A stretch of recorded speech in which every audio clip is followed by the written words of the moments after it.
जय बोलो देवादिदेव 1008 श्री भगवान महावीर स्वामी की जय जय जय। अहिंसा परमो धर्म की जय जय जय। परम पूज्य आचार्य गुरुवर श्री विद्यासागर जी महाराज की जय जय जय। आचार्य श्री समय सागर जी महाराज की, बोले परम पूज्य मुनि श्री प्रमाण सागर जी महाराज की, मुनिवर श्री संदान सागर जी महाराज की। नमोस्तु गुरुवर, नमोस्तु नमोस्तु। एक बार एक जिज्ञासु किसी संत के पास पहुंचा। उनके चरणों में निवेदन किया कि गुरुदेव, मैं 1 माह से लगातार आपको सुन रहा हूं। आपकी बातें बड़ी अच्छी लगती है। आप जब कहते हो कि क्रोध बुरा है, लोभ बुरा है, मोह बुरा है, कैसाएं बुरी है, बहुत अच्छा लगता है। आप जब ये बताते हैं कि पाप हमारा शत्रु है, मन को छूता है, लेकिन इसके बावजूद न तो मैं पापों से मुक्त हो पाता हूं, न कषायों पर नियंत्रण कर पाता हूं। आखिर इनसे कैसे बचा जाए? जिज्ञासु की प्रार्थना सुन संत मुस्कुराए और उन्होंने पूछा, ये बताओ तुम कहां से आते हो? उत्तर दिया कि मैं श्रावस्ती से आता हूं। कहां आते हो? कौशाम्बी आता हूं। श्रावस्ती से कौशाम्बी कितनी दूर है? उनने हिसाब लगा करके बता दिया, इतनी दूर है। इतनी दूरी पूरी करने वाला श्रावस्ती से कौशाम्बी पहुंच जाता है? बोले जी, पहुंच जाता है। लौटने के लिए भी इतनी दूरी पूरी करनी पड़ती है? बोले हाँ, इतनी ही दूरी पूरी करके मैं लौट पाता हूं। संत ने कहा, ये बताओ, क्या इस चर्चा से तुम श्रावस्ती पहुंच जाओगे? बोले नहीं गुरुदेव, चर्चा से कैसे पहुंचूंगा? पहुंचना तो तब संभव होगा जब मैं चलूंगा। तो संत ने उसे समझाते हुए कहा, बस यही तो मैं तुमसे कहता हूं, केवल धर्म की चर्चा सुनने से क्या होगा, फर्क तो तब पड़ेगा जब चलोगे। आज बात चलने की है। मुझे पता है आपकी ऐसी कोई तैयारी नहीं कि आप सब कुछ छोड़कर निकल पड़ो, लेकिन एक बात ध्यान रखने की है, जब तक हम चलेंगे नहीं तो मंजिल पर कैसे पहुंचेंगे? चलना तो पड़ेगा। आज चलो तो और कल चलो तो, इस भव में चलो तो, अनंत भव बाद चलो तो, चलना तो पड़ेगा। सवाल चलने की तैयारी का है। अब चले तो जब भी कभी आप लोगों के मन में आता तो होगा, लेकिन फिर क्या होता है, बहुत सारी चीजें जो आजू बाजू की है ना,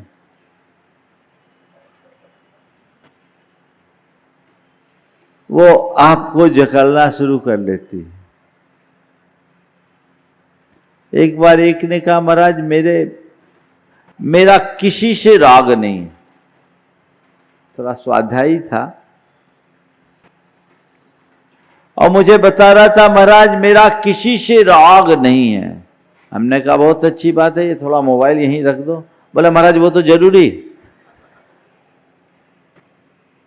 राग किसी से नहीं है, मोबाइल रख दो तो वो तो जरूरी है। कैसे काम चलेगा? ये मानसिकता हमें बदलनी होगी। अपने जीवन का ध्येय एक ही होना चाहिए, वह सर्वस्व त्याग। पर कदाचित वैसा न कर पाओ तो त्याग को जीवन का आदर्श बनाकर कम से कम त्यागियों के अनुगामी बनना शुरू करो। और त्यागियों के अनुगामी बनने का अर्थ क्या है? उनके पीछे चलना नहीं। त्यागियों के अनुगामी बनने का अर्थ यह है कि उनके मार्ग का शक्ति और परिस्थिति अनुरूप अनुसरण करना। अनुकरण करो, जितना कर सको उतना करो, पर जहां हो वहां से आगे बढ़ो। बैठे रहने वाले कभी मंजिल तक नहीं पहुंचते और चलने वाले, सही दिशा में चलने वाले कभी नहीं भटकते। अटक जाए बात अलग है, भटकेंगे नहीं। चलो। एक दिन गुरुदेव ने बड़ी अच्छी बात कही थी हम सबको संबोधते हुए कि चिंतन मनन प्रवचन बहुत हुआ। चिंतन मनन प्रवचन बहुत हुआ, अब कुछ करिए। क्या बोला उन्होंने? अब कुछ करिए, करिए, आगे बढ़िए। वो शुरुआत भले धीमी हो लेकिन होनी चाहिए।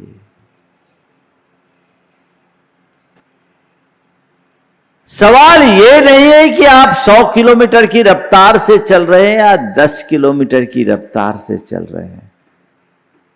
देखना केवल ये है कि हम रुके तो नहीं हैं, चल तो रहे हैं। हर किसी की चाल अलग अलग होगी। चाल की चिंता मत करो, चलने की शुरुआत कर दो। दिशा सही हो, गति शुरू हो जाए तो व्यक्ति अपनी मंजिल तक पहुंच ही जाता है। हम सब मोक्ष मार्ग के अनुरागी हैं। हम लोग जब भगवान का नाम स्मरण करना शुरू करते हैं, माला जपना शुरू करते हैं, तो सबसे पहले क्या बोलते हैं? ओम सम्यक दर्शनाय नमः, सम्यक ज्ञानाय नमः, सम्यक चारित्राय नमः। इसका मतलब क्या है? ये मोक्ष मार्ग हमारा इष्ट है, यही हमारा ध्येय है। तो जिस मार्ग की हम आराधना करते हैं उस मार्ग का अनुकरण किए बिना आगे कैसे बढ़ेंगे?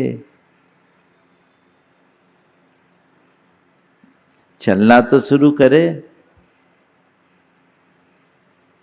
बातें हम बड़ी ऊंची ऊंची करते हैं, काम क्या कर रहे हैं ये भी तो देखें। कहां से शुरुआत करना है आप सब तय कीजिए।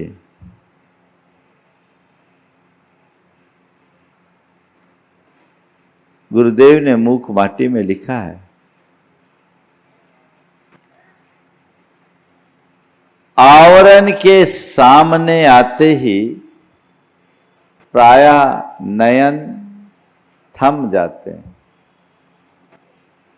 आवरण के सामने आते ही प्रायः नयन नम जाते हैं और आचरण के सामने आते ही प्रायः कदम थम जाते हैं।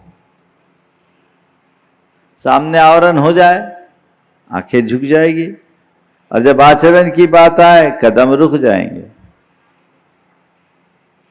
जबकि हमारा मार्ग आचरण की दिशा में कदम बढ़ाने का है। आगे बढ़िए, आगे चलिए, रुकिए मत।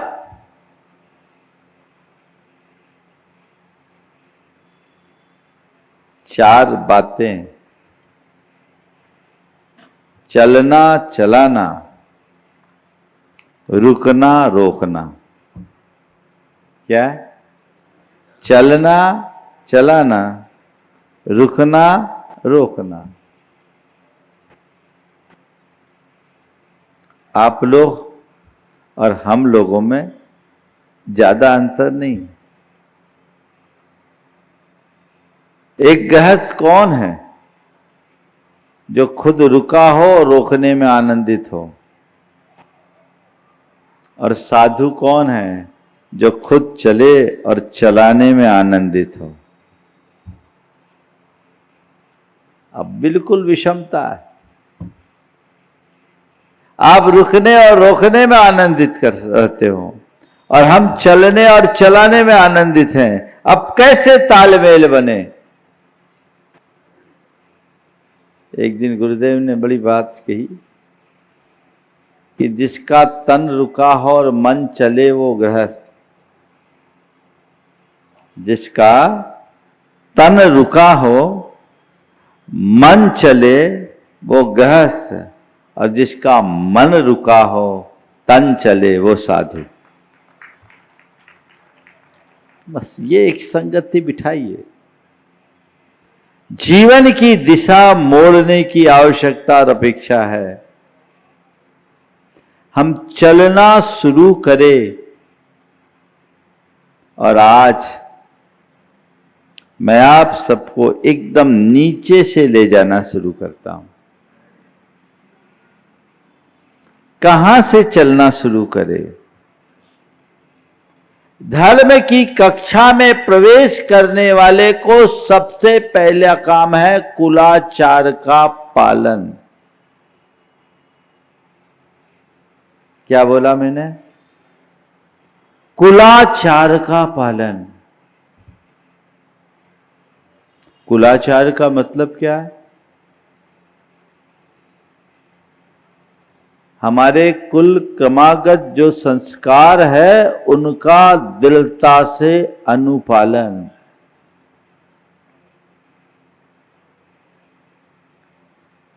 मद्य, मांस, मधु का परहेज, अभक्ष और अशुद्ध पदार्थों के सेवन का परहेज, सात्विकता का अनुपालन, अपने खान पान और प्रवृत्तियों में दया का पालन, ये आपका कुलाचार है जो हमें घुट्टियों के संस्कार में मिला। आप आपको भाग्यशाली महसूस कीजिए कि आप ऐसे कुल में जन्म लिए हैं जहां पीढ़ियों से हिंसा और हत्या नहीं हुई। अगर खोज किया जाए तो आपके डीएनए में अहिंसा मिलेगा। कितना बड़ा गौरव का विषय है। अहिंसा जिसके खून में हो। ये क्यों कर हुआ? क्योंकि हमारे पुरखों ने उसे मेंटेन किया और हम तक पहुंचाया। अब हमारी जिम्मेदारी क्या है? हमारी जिम्मेदारी क्या है? आने वाली जनरेशन तक वो चीज पहुंचाना। ये जिम्मेदारी है कि नहीं है? बोलो थोड़ा जोर से। ये कैसे पहुंचेगी? जब हमारे अंदर होगी। आज के इस दौर में आधुनिकता के नाम पर यदि सबसे ज्यादा कुछ प्रभावित हुआ है तो वो हमारा कुलाचार हुआ है। अब आप लोग कुलाचार की खुल्लम खुल्ला उपेक्षा करने लगे हैं, ये कहकर अरे आजकल तो सब चलता है, सब चलता है कहकर अपने धर्म और संस्कारों को ही चलता कर रहे हैं। आप नहीं समझ पा रहे हैं कि ऐसा करके आपसे कितना बड़ा अपराध हो रहा है। आप अपनी पहचान खो रहे हैं, अपनी आइडेंटिटी को मिटा रहे हैं। मैं आपसे पूछना चाहता हूं, अपनी पहचान को खोना क्या अच्छी बात है? बोलो थोड़ा जोर से। फिर आप क्या कर रहे हैं? अपनी पहचान बना रहे हैं कि मिटा रहे हैं? बोलिए, इसके लिए जिम्मेदार कौन है? आप जितना चाहे आधुनिक बनिए, मुझे आधुनिकता से कोई एतराज नहीं, पर बस इतना ही कहना चाहता हूं, अपनी मौलिक पहचान को बचाए रखिए। चीनी यात्री रेन सांग जब भारत आया, उसने अपनी यात्रा कथा लिखी, उसमें वैशाली का वर्णन लिखा। वैशाली के वर्णन में उसने लिखा कि मैंने वहां बड़ी संख्या में निर्ग्रंथों को देखा। उस जमाने में जैनी निर्ग्रंथ कहलाते थे। जैन धर्म को निर्ग्रंथ धर्म भी कहा जाता था। उन्होंने लिखा कि मैंने बड़ी संख्या में निर्ग्रंथों को देखा और समाज में उनका अतिरिक्त सम्मान था। क्या शब्द है? मैंने वैशाली के वर्णन में लिखा, मैंने वहां बड़ी संख्या में निर्ग्रंथों को देखा, समाज में उनका अतिरिक्त सम्मान था और उनकी सबसे बड़ी विशेषता थी कि सूर्योदय से उनकी दिनचर्या शुरू होती थी और सूर्यास्त में सिमट जाती थी। बोलो, ये क्या थी? ये हमारी पहचान थी। आज बची है? बोलो। मुझे याद है जब मैं छोटा था, दूध लेने जाता था, तो जिस ग्वाले के यहां से दूध लाता था, वो ग्वाला कहता था जैनी लोग सियार भौंकने के बाद नहीं खाते। ज्यादा पुरानी बात नहीं, 45-50 साल पुरानी बात कह रहा हूं। क्या बोलते थे? जैन लोग सियार भौंकने के बाद नहीं खाते। अब आप लोग कितने होशियार हो गए आपको ही पता है। खो गई पहचान। अब बोलो, इसका जिम्मेदार कौन? अपनी धार्मिक पहचान को खोकर आप क्या पाएंगे? जबकि इसके पीछे पूरा विज्ञान भी जुड़ा है। ये भी कुलाचार का एक अंग है। खान पान की शुद्धि होनी चाहिए। रात्रि भोजन हमारे स्वास्थ्य की दृष्टि से अच्छा नहीं है, ये बात प्रमाणित हो चुका। फिर भी आप अगर रात्रि भोजन से परहेज न कर पाओ तो कितनी बड़ी कमजोरी है। जहां चाह वहां राह होती है। सोच लोगे तो सब हो जाएगा। जब तक कर रहे हो तो कर रहे हो। यदि मेरी प्रतिबद्धता होगी कि मुझे ये चीज नहीं करना तो नहीं करोगे। आज इस सभा में बहुत सारे लोग होंगे, हैं भी, जिन्होंने कभी मद्यपान नहीं किया, कभी मांसाहार नहीं किया, लेकिन आपको बहुतों के बीच उठना बैठना पड़ता है, क्लबों और सोसाइटियों में भाग लेना पड़ता है, लोग ऑफर भी करते हैं, लेकिन आप उसे अस्वीकार करते हो कि नहीं? बोलो क्यों? क्योंकि आपने तय कर लिया कि ये कृत्य मेरे अनुकूल नहीं है।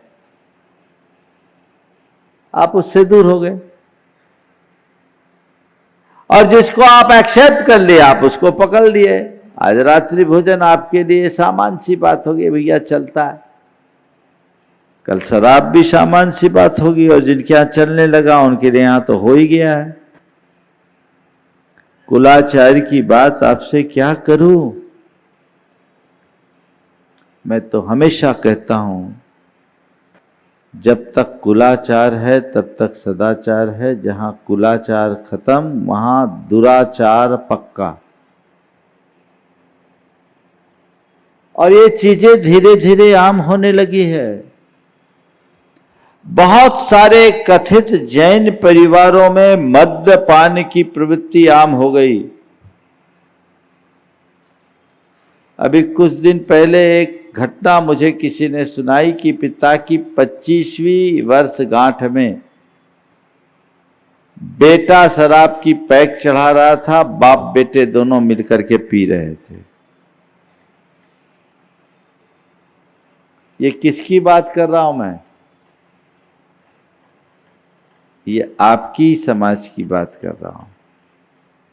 कहां जा रहे हैं? दिल्ली की एक घटना सामने आई। शादी विवाह होते हैं, आप लोग गुरुओं के पास भी कार्ड रख देते हो आशीर्वाद की भावना से। आप सुन करके चौंक जाओगे। दिल्ली में एक मुनि महाराज के पास कार्ड गया। उस शादी के कार्ड में शराब की छोटी सी शीशी भी थी। आजकल ऐसा कार्ड आने लगा ना जिसमें वो भी रहता है। धोखे से दूसरों का कार्ड महाराज के पास आ गया। अब बताओ, अब महाराज के पास किसी ने कार्ड रखा तो मुनि भक्त ही होगा। और मुनि भक्त है या कम भक्त है? आप बताओ, क्या बात है? गुरु भक्त कहलाने वाला व्यक्ति जिसके परिवार में ये चीजें हो जाए, वो तो जैन धर्म का बंटाधार ही कर देगा। इस पर गंभीरता से विचार करना चाहिए। कुलाचार का दृढ़ता से पालन करे। महाराज बच्चे नहीं मानते, परिवार में कैसे करे? नहीं, बच्चों को एजुकेट कीजिए। आज के बच्चे परंपरा से ही चीजों को स्वीकार नहीं करते। उन्हें हमें युक्ति और तर्कना के साथ बात समझाना चाहिए। उनका मुंह बंद करने की जगह उनके हृदय में बोध जगाना चाहिए। उन्हें बताइए कि ये जो मद्य मांस मधु के त्याग की बात की जाती है उसके पीछे का विज्ञान क्या है। रात्रि भोजन के त्याग की बात की जाती है उसके पीछे का विज्ञान क्या है। शराब कितना विघातक है इसे बताने की कोई जरूरत नहीं है। मांसाहार में कितनी हिंसा है और वो हमारे स्वास्थ्य के लिए भी किस प्रकार नुकसानदेह है और उसमें हमारी संवेदनाओं का कितना ह्रास है, ये बात समझाना कोई कठिन नहीं है। शहद का जहां तक सवाल है तो शहद के उत्पादन में कितनी हिंसा होती है ये किसी से अनजानी नहीं है। तो जैन परंपरा में इन तीनों को अभक्ष की श्रेणी में रखा गया और कहा गया मद मांस मधु का त्याग तो बिना कहे होना चाहिए। मद मांस मधु और पंच उदंबर फल, ये 8 मूल गुण है, इनका त्याग करना। बड़ पीपल पाकर उमर कठुमर, ये बड़ पीपल पाकर उमर कठुमर के फल को खोलोगे तो हजारों कीड़े बिलबिलाते दिखेंगे। हम अहिंसा के अनुयायी हैं, हम इनका सेवन सपने में भी नहीं सोच सकते। बच्चों के हृदय में ये बात बिठाइए कि ये हमारे कुल के अनुकूल नहीं। संस्कार पक्के होंगे तो कभी भटकाव नहीं आएगा, लेकिन खुद ही नीचे गिरोगे तो बच्चों को क्या उठाओगे? आम हो गया। शुरुआत से उनके अंदर ऐसे मजबूत संस्कार भर दीजिए ताकि बड़े होने पर उनमें भटकाव ना आए। आज का वातावरण कदम कदम पर पतित करने वाला है। एक बार मेरा प्रवचन हुआ और प्रवचन के तुरंत बाद एक युवक मेरे पास आया, फूट फूट के रोने लगा। वो लड़का इंजीनियरिंग कर रहा था और 2nd ईयर का स्टूडेंट था। उसने कहा, बड़े टूटते शब्दों में बड़ी मुश्किल से कह पाया कि महाराज जी मुझसे बड़ी गलती हो गई। ये क्या? बोले महाराज जी मैंने 2 बार शराब पी ली। उस बच्चे को देखकर मुझे बहुत आश्चर्य हुआ, क्योंकि उसे मैं बचपन से जानता था। बचपन से जानता था, वो 12वीं तक कहीं बाहर का पानी नहीं पिया और इंजीनियरिंग में जाने के बाद 2 बार शराब पी ली। मुझे दुख भी हुआ, आश्चर्य भी हुआ। बोले कैसे हो गया तेरे साथ? बोले महाराज जी सीनियर्स का बहुत दबाव था। रैगिंग के नाम पर पहले उनने मुझे बियर की ग्लास में पानी पिलाया। महाराज उनके प्रेशर में मैं पी लिया। फिर इसके बाद शराब में पानी में उनने 10 बूंद शराब डाल के पिलाया। बहुत प्रेशर था तो एक बार मैंने पी लिया, दूसरी बार मेरा मन डगमगा गया। मैंने सोचा एक बार एंजॉय करके देख लो कैसा लगता है। सो महाराज मैंने वो पी ली। तो एक बार 10 बूंद और दूसरी बार थोड़ी सी मैंने ली है। महाराज आज आपने प्रवचन किया, मेरा हृदय अंदर से कचोट रहा है, आप मुझे प्रायश्चित दें ताकि मैं इससे बच सकूं। ये भटकाव की निमित्त है। या तो उस बच्चे का संस्कार अच्छा था जो कि संभल गया, आज ठीक है, व्यवस्थित है उसका जीवन। अगर थोड़ा संस्कार कमजोर होता तो बर्बाद होते देर नहीं लगती।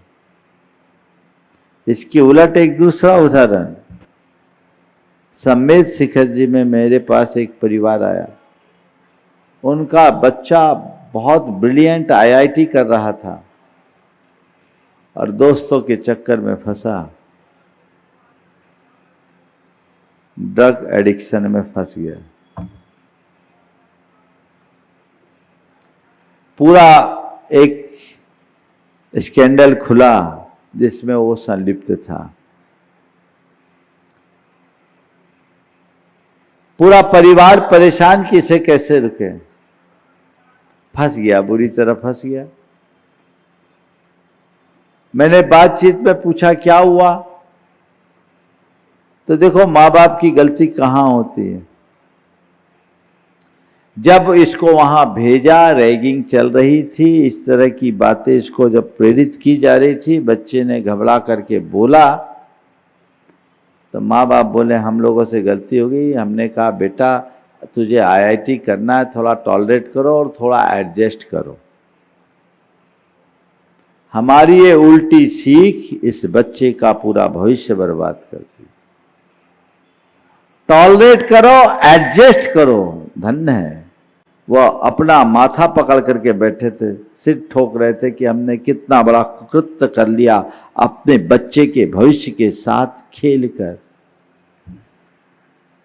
काश अगर ऐसी स्थिति थी तो बच्चे को मजबूती देते, मैनेजमेंट से जाकर के शिकायत करते, उसके लिए संबल देते, और कदाचित ये संभाल पाना संभव नहीं था तो बेटे से कहते, बेटे तेरी पढ़ाई हो या ना हो, हमें तेरे चरित्र की जरूरत है, तू वापस लौट जा, हमें ऐसी इंजीनियरिंग की कोई जरूरत नहीं। हमने प्रमुखता किसको दी? हमें ये देखना है।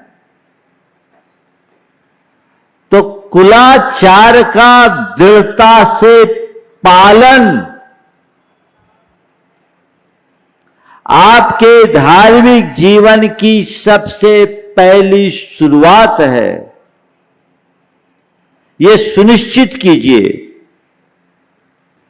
कि मैं अपने घर परिवार में कुलाचार से कोई कॉम्प्रोमाइज नहीं करने दूंगा, और ये चीजें थोपेंगे नहीं, बोध जगाएंगे। कुरल काव्य में एक बड़ी ही अर्थपूर्ण बात लिखी। वहां लिखा है कि धरती की उर्वरता का पता उसमें बोए गए बीज से लगता है।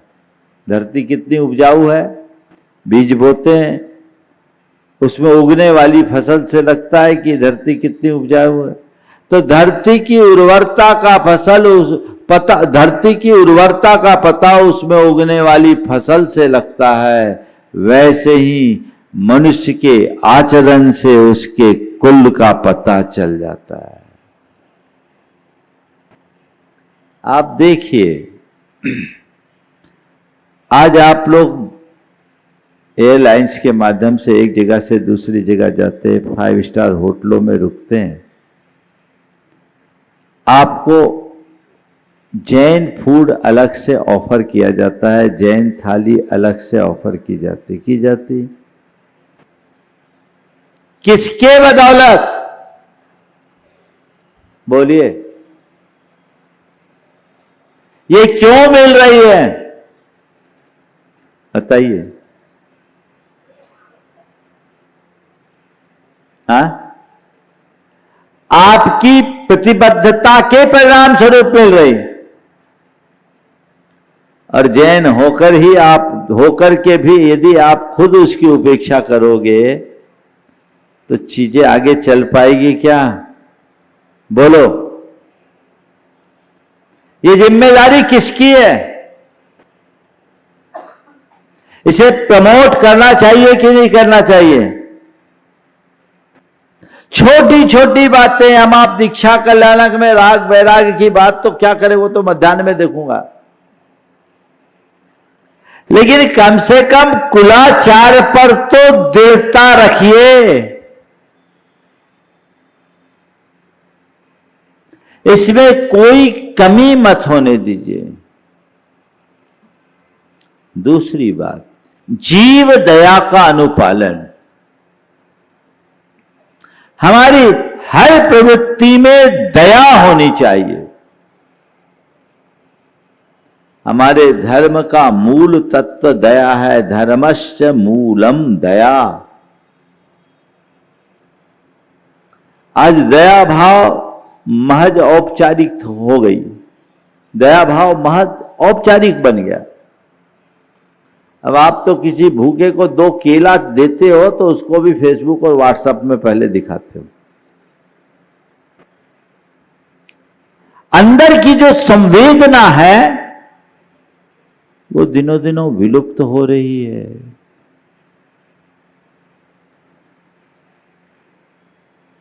कुरल काव्य में लिखा है, जैसे सूखी धरती पर अंकुर नहीं फूटता, वैसे ही जिनका हृदय दया से आर्द्र नहीं है, धर्म का अंकुर नहीं फूटता। अंदर दया भाव को भर के रखिए। आज के दौर में मनुष्य की संवेदना बुरी तरह प्रभावित हुई है और बढ़ती हुई संवेदनहीनता ने हमें बहुत ज्यादा क्रोधी, निष्ठुर और क्रूर बना दिया है, जिसके परिणाम स्वरूप दया करुणा जैसे मूल्य हमारे जीवन से दूर होते जा रहे हैं। इनसे बचिए, दया के संस्कार अपने हृदय में जगाइए। आज आपको खान पान की शुद्धि की बात की जाती है। आप लोग बोलते हैं ये नहीं खाओ वो नहीं खाओ, तो एक परिवार में एक बच्चा था, उसकी मां धार्मिक थी और वो बताई बेटा देखो आजकल ई नंबर देख करके खाना चाहिए, सब में गड़बड़ चीजें होती, मत खाओ। बेटे ने सीधे कहा सब में कुछ न कुछ डला है, फिर हम क्या खाएं। उसकी मां बहुत समझदार थी, उसने कहा बेटा मैं तेरे प्रश्न का उत्तर नहीं दे सकती, तू चल महाराज के पास। और मेरे पास ला करके बोली महाराज जी इसे बताइए, मैंने इसे बोला आप लोगों के प्रवचन में ई नंबर के बारे में मैंने सुना था, इसने ई नंबर को सर्च किया और कहा सब में कुछ ना कुछ मिला है, तो अब क्या खाएं। तो महाराज मैं इसको क्या जवाब दूं, मेरे पास कोई जवाब नहीं, आप ही बताएं। मैंने उस बच्चे से कहा बेटा मैं तुम्हें किसी भी चीज को खाने से मना नहीं करता, तेरी जो इच्छा है सो खा, पर एक बात बताओ हम किसी को जीवन दे सकते हैं क्या? बोला नहीं। हम किसी को जीवन दे सकते हैं क्या? बोला नहीं। तो फिर हमें किसी का जीवन लेने का हक है? बोला नहीं। हम किसी को जीवन दे सकते हैं क्या? बोला नहीं। हमने कहा फिर हमें किसी के जीवन लेने का हक है? बोला नहीं। तो हमने कहा देखो भाई, जिन चीजों को खाने का निषेध तेरी मां ने कहा किया है, वो निषेध इसलिए नहीं किया कि तेरी मां तुझे वो चीजें खिलाना नहीं चाहती, वो निषेध केवल इसलिए किया गया कि उनमें जीव हिंसा है और तू किसी के प्राणों की हत्या करना के राजी है तो कर ले, तू किसी को मारना चाहेगा? बोला नहीं। तो हम बोले जिसमें प्राणी की हत्या के बाद जिसमें किसी प्राणी का मांस हो या किसी प्राणी की चर्बी हो उस चीज को खाना चाहेगा? बोले नहीं खाना चाहेंगे। हम बोले अब बोल तुम क्या करोगे? बोले महाराज आपने जिस तरीके से मुझे समझा दिया अब मुझे कुछ कहने की जरूरत नहीं है, मैं अब इन चीज़ों से बचूंगा। मैंने उसकी माँ से कहा जो चीज़ें खाने की इच्छा करता है उन चीज़ों को आप अपने घर में तैयार करके शुद्ध तरीके से खिलाओ, बच्चा बच जाएगा, उसका शौक भी पल जाएगा और संवेदना भी सुरक्षित होगी। ये काम अभी अमेरिका में बहुत अच्छा हो रहा है। वहाँ सैफाली अजमेरा जो प्रमाणिक समूह को आगे बढ़ा रही है NRI पाठशाला में, वो सब चीजें पूरी तरह से अहिंसा वे ऑफ लाइफ के माध्यम से बच्चों को सिखाते हैं कि घर में कैसे बनाएं इन चीजों को। संवेदना को जागृत करते हुए अभक्ष्य पदार्थों से मुक्त कराने का उपक्रम इन्होंने महाराज जी ने बताया। महाराज जी के पास ज्यादा जानकारी है। फास्ट फूड के नाम से भी पूरी रेसिपी दी कि हमारे पुराने समय का फूड क्या था, हम फास्ट फूड की जगह फास्ट फूड खाएं। एक अच्छा कंसेप्ट और बड़ा अवेयरनेस। बच्चे के हृदय में जो अमेरिका में जन्मे पले बढ़े बच्चे हैं उनमें परिवर्तन आप भी तो ला सकते हैं। तो दया का अनुपालन होना चाहिए दृढ़ता से। तीसरी बात, धार्मिक क्रियाओं और कर्तव्यों के प्रति निष्ठा। मोक्ष मार्ग को पुष्ट करना चाहते हैं तो हम अपने धार्मिक कर्तव्यों के प्रति निष्ठावान बने, दृढ़ता से उसका पालन करें। लेकिन हम उसे मनोवैज्ञानिक तरीके से समझाएं, अंदर संस्कार जगाए हम बच्चों को कह देते मंदिर जाओ, हम बच्चों को कह देते माला फेरो, हम बच्चों से कह देते भगवान का नाम लो, लेकिन हम ये बताने में विफल रहते कि मंदिर हमें क्यों जाना है, पूजन हमें क्यों करना है, माला हमें क्यों फेरना है, अन्य धार्मिक कर्तव्य का पालन क्यों करना है, ये बताने में प्रायः पीछे रह जाते हैं। जमाना बदल गया। मुझे याद है जब हम छोटे थे, मंदिर नहीं जाते थे तो कहते थे कि मंदिर जाओ नहीं तो नाश्ता नहीं मिलेगा। मंदिर जाना पड़ता था। आज के बच्चे ये सब सुनने वाले नहीं हैं। और मैं कहता हूं आपको अपने बच्चे से ये कहना ही ना पड़े कि तू ये कर नहीं तो ये नहीं मिलेगा। आप अपने बच्चे को इस तरीके से तैयार करें कि वो खुद कहे कि मुझे मंदिर ले चलो। कदाचित मंदिर छूट जाए तो बच्चा रोए।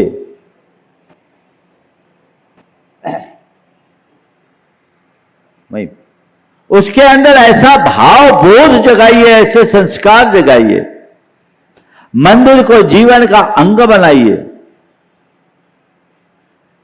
उसके दिल दिमाग में ये बात बिठाइए कि मेरे जीवन में मंदिर का कितना महत्व है। बदली हुई जीवन शैली के कारण आप रोज मंदिर नहीं जा सकते। जिनका घर दूर है वो रोज मंदिर नहीं जा सकते। कम से कम वो सप्ताह में एक दिन मंदिर को अपने परिवार के साथ जाए, अनिवार्य बना दे।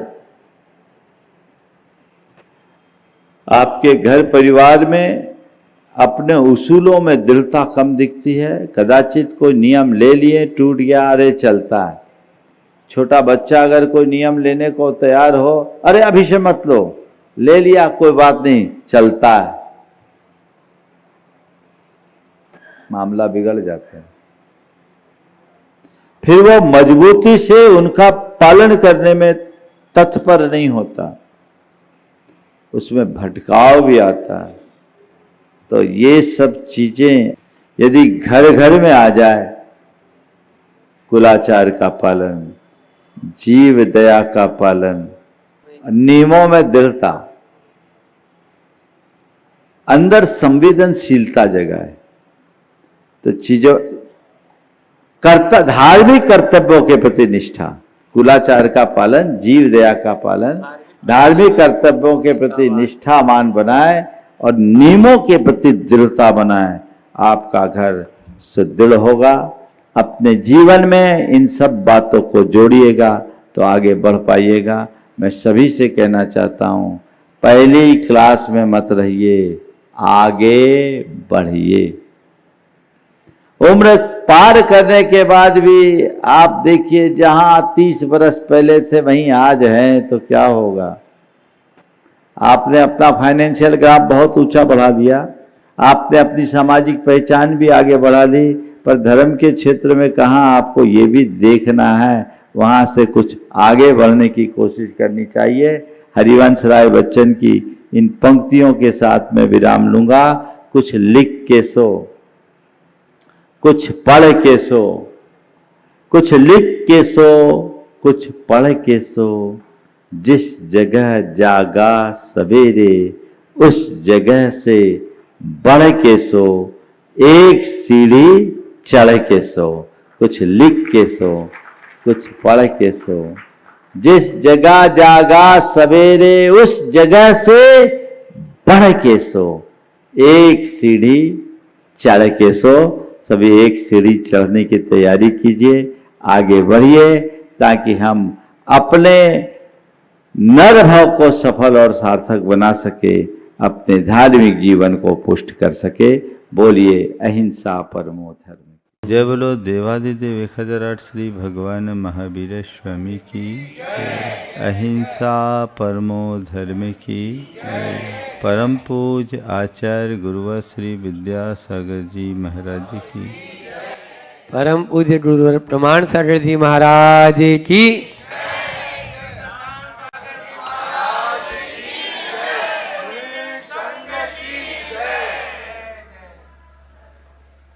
संस्कृत में एक सूक्ति है, अनाश्रिता लता विलीयते, आश्रय विहीन लता विलीन हो जाती है। किसी स्तंभ का आश्रय पाकर नन्ही सी लता भी आसमान की ऊंचाई को छूने में समर्थ हो जाती है। वहीं आश्रय आलंबन के अभाव में वह मिट्टी पानी में सड़ गल कर नष्ट भ्रष्ट हो जाती है। संत कहते हैं कि जीवन लता के पल्लवन और विकास के लिए भी आश्रय आलंबन जरूरी है। धर्म का आलंबन वह आलंबन है जिसका आश्रय लेकर हम अपनी जीवन लता को आसमान की ऊंचाई छूने में समर्थ बना सकते हैं।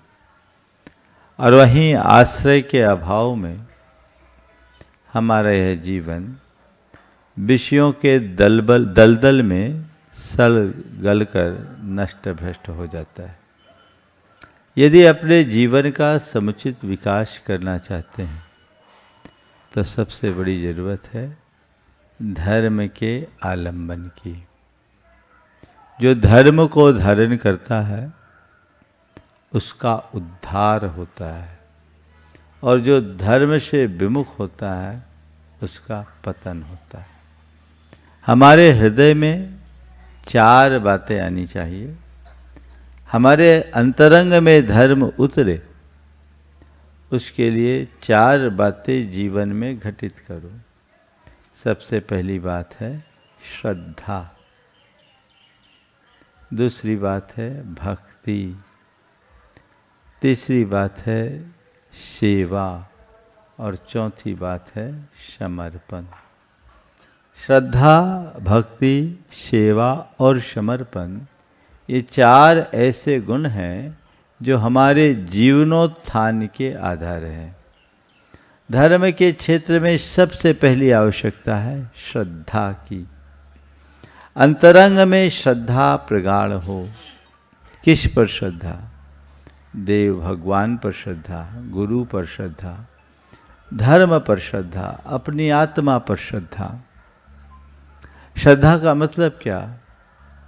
एक ऐसा भावनात्मक जुड़ाव जिसे हम अपने जीवन के उच्चादर्श के रूप में स्वीकार करें और उनको ही अपनी समस्त वृत्तियों और प्रवृत्तियों का संप्रेरक बनाएं। आज आप लोगों ने अपनी श्रद्धा भक्ति की बहुत सुंदर अभिव्यक्ति की है। यहाँ हमने पहले भी भाग्यशाली समाजों में हैं जिनको लंबा लंबा प्रवास मिला है। हाँ बिल्कुल, दम तो पूरी है तुम लोगों की। भावनाएं ऐसी बना के रखिए, लेकिन श्रद्धा केवल ऊपरी नहीं, आंतरिक होनी चाहिए। गुरुओं का समागम पाकर के मन का खिलना, ये अस्थायी श्रद्धा है। गुरु को हृदय में बिठाकर हृदय कमल खिलाना सच्ची श्रद्धा है, वास्तविक श्रद्धा है। तो हृदय में बिठाओ, उन्हें अपने आदर्श के रूप में स्थापित करो, अपने जीवन की समस्त प्रेरणाओं के पुंज बनाओ, उनका आधार बनाओ। यदि ऐसी श्रद्धा तुम्हारे हृदय में जग गई तो फिर तुम्हारे जीवन का बेड़ा पार सुनिश्चित है। हम लोगों के साथ एक बड़ी चूक होती है। जब धार्मिक प्रसंग आते हैं, हम बढ़ चढ़ करके धार्मिक क्रियाओं को कर लेते हैं, खूब उत्साह और उमंग को भी प्रकट कर देते हैं, लेकिन बाद में हमारा रंग ढंग वही रह जाता है, वही पुराना रवैया। और जब तक ऐसा रवैया बना रहेगा तो हम अपने जीवन का भला कैसे उद्धार कर पाएंगे?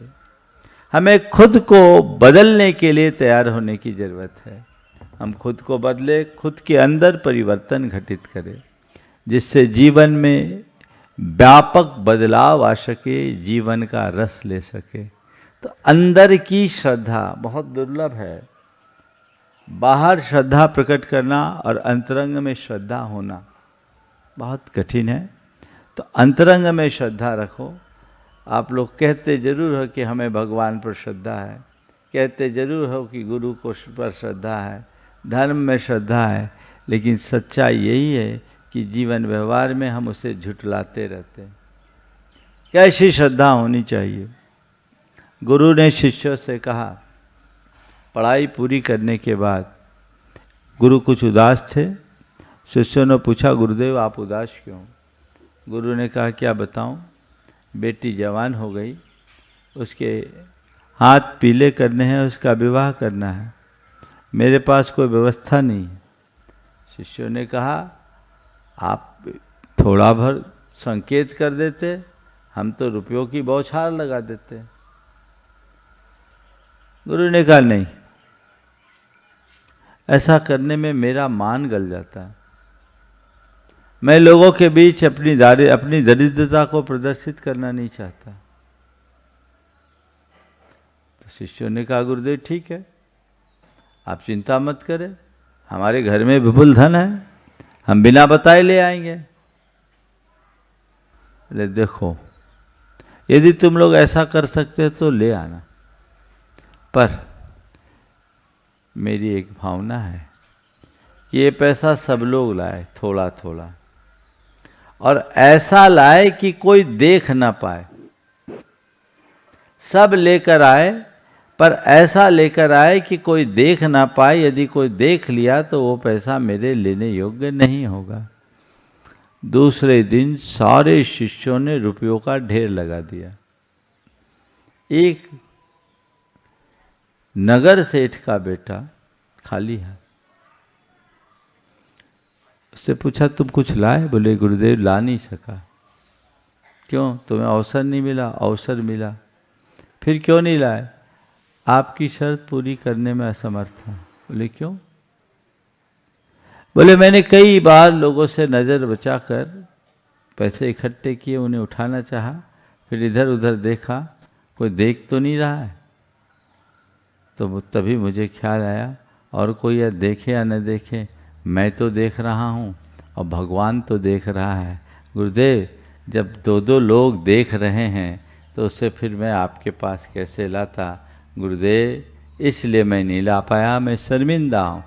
गुरु ने उसे छाती से लगाया और कहा, बेटे तेरी शिक्षा पूरी हुई है, बाकी सब की अधूरी है। तू परीक्षा में आज उत्तीर्ण हो गया। मुझे पैसों की कोई ज़रूरत नहीं थी, मैं तुम लोगों की परख लेना चाहता था कि आखिर में तुम्हारे हृदय में कितनी समझ है। बोलो, अपनी श्रद्धा को टटोलो। क्या स्थिति है हमारी? हम ऊपर से तो सब चीज़ें प्रदर्शित कर देते हैं, जब तक वह भीतर से प्रकट न हो तब तक उनका कोई अर्थ नहीं है। इसी प्रकार भक्ति का मतलब क्या है? भक्ति केवल आगे पीछे घूमने का नाम नहीं है।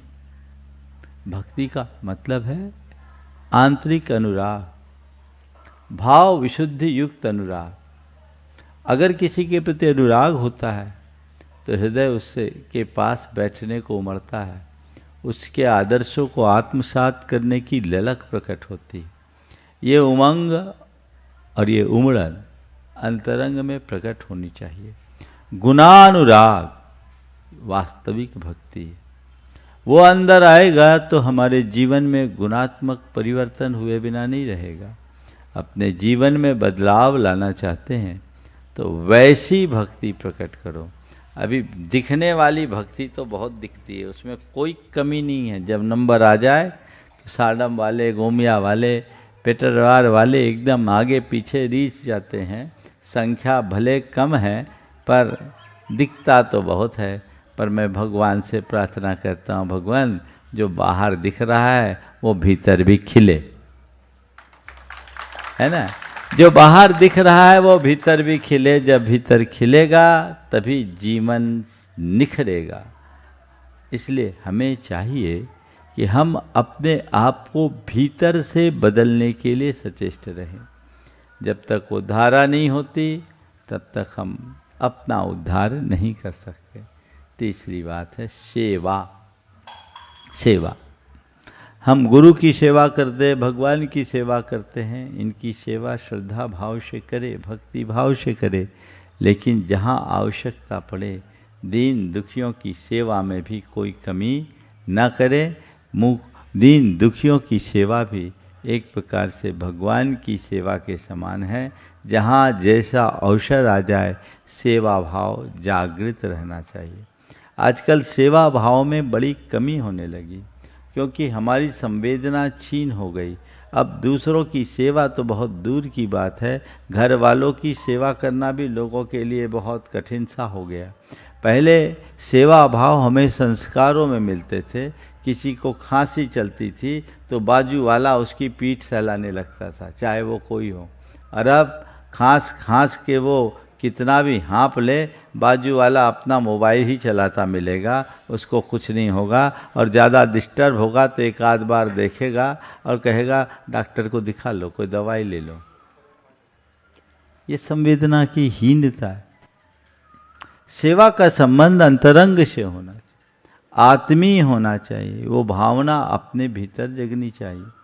मैंने देखा कि अगर किसी बच्चे को आज पाँव दबाने को कह दे तो जल्दी से राजी नहीं होता, क्योंकि उसने अपने पिताजी को किसी पाँव दबाते देखा नहीं, तो खुद पाँव कैसे दबाएगा।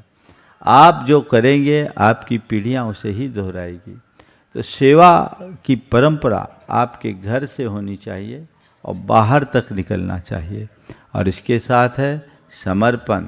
समर्पण का मतलब है जहाँ अपना कुछ नहीं, जो कुछ है सो तेरा, तेरी इच्छा मेरी इच्छा, तेरा निर्णय मेरा निर्णय, तेरी समझ मेरी समझ, जो आपने कहा वो मैंने किया। बस ये समर्पण का भाव होता है। जब हम अपना हृदय भगवान के आगे, गुरु के आगे समर्पित कर देते हैं तो उसी क्षण हम अपनी इच्छाओं से मुक्त हो जाते हैं। फिर उनकी इच्छा ही मेरी इच्छा बन जाती है, उनका निर्णय ही मेरा निर्णय बन जाता है, उनकी बुद्धि ही मेरी बुद्धि हो जाती है। वही सब कुछ बन जाते हैं। जिसके हृदय में ऐसा समर्पण भाव आ गया तो जीवन निहाल हो गया। हमारे यहाँ दो प्रकार की भक्ति बताई गई है। एक है शरणागति भक्ति और दूसरी है शरणम प्रपद्ये भक्ति। शरणागति और शरणम प्रपद्ये में क्या अंतर है? शरणागति भक्ति ऐसी होती है कि बिल्ली अपने बच्चे को, छोटा बच्चा होता है, उठाती है, जहाँ उठाती उठ जाता है, जहाँ रखती है रख देता। उसकी अपनी कोई इच्छा नहीं है। तो आप जो करा हम वही करेंगे, आप जो कहो हम वही सुनेंगे। ये है शरणागति भक्ति। हम आपके शरण में आ गए, अब मेरा कुछ भी नहीं बचा। लेकिन दूसरा है शरणम प्रपद्ये। बंदर को देखो, बंदर का जो बच्चा होता है ना, वो अपनी माँ को जोर से पकड़ा रहता है। तुम कितनी ऊंची छलांग लगाओ हम तुमको नहीं छोड़ेंगे, जहां तुम जाओगे वहीं हम रहेंगे। एक है जहां तुम ले चलोगे वहीं हम चलेंगे, और जहां तुम रहोगे वहीं हम रमेंगे। यही है ना। तो ये दोनों में कोई भी घट जाए, जीवन धन्य हो जाए। अपने जीवन में ऐसी उत्कृष्टता को उद्घाटित करने वाला सुनिश्चित तौर पर जीवन का उद्धार करता है। तो हमारे हृदय में ऐसी श्रद्धा, भक्ति, सेवा और समर्पण का भाव जागृत हो और हम अपने जीवन को उत्तरोत्तर विकसित कर सके, इस शुभ भाव के साथ विराम लेता हूँ। बोलिए अहिंसा परमो धर्म की।